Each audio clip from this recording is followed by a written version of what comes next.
Fasalu ahla dhikri in kuntum la nafikiri nianzie hili la mwanzo, kutia dawa katika chakula ili mtu aache ulevi. Taban, kwanza kabisa tarku shurbi al-khamri au tarku sukri yahtaju ila sidq niyati wa quwwati al-azima wa laysa ila dawa alladhi yushrab au yut'am. Swala la kuacha ulevi ni swala la kwanza nafsi kuwa iko tayari kuacha yenyewe, na si swala la kwamba anapewa mtu dawa ili ale au ili anywe. Swala la dawa ni kitu cha ziada ambacho hakileti ile asili ya athari yenyewe.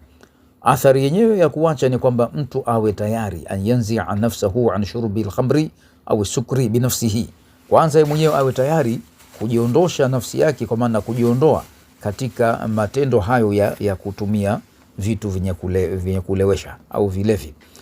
Ama ikiwa atatumia dawa, kwa maana dawa ambayo imethibiti kuwa ni dawa sahihi, ima ni dawa itakuwa ya hospitali ya kitaalamu hii, au dawa kwa maana pengine kaandikiwa dua, ili dua hiyo kwa taufiki ya Allah imsaidie kuacha ulevi ule, au kapewa dawa ambayo ni dawa ya kawaida, si dawa ambayo inatokana na vitu vya haram wala vya najisi na mfano hayo. Ikiwa atatumia katika mazingira ambayo tumeyataja hapo, katika vitu ambavyo ni sahihi na havina uharamu wa kutumia katika asli, ni jambo sahihi kutumia, lakini kitu muhimu cha kuzingatia ni kwamba nafsi yake mwenyewe. Ndio maana iliposhushwa ile aya ya kuharamishwa ulevi moja kwa moja, aliposema Allah subhanahu wa ta'ala, ya ayyuhalladhina amanu innamal khamru wal maisiru wal ansabu wal azlam rijsun min amali shaitani fajtanibuhu la'allakum tuflihun, mpaka mwisho wa aya ikaja ile fahal antum tahun, baada ya kutajwa ile hekima ya kuharamishwa ulevi.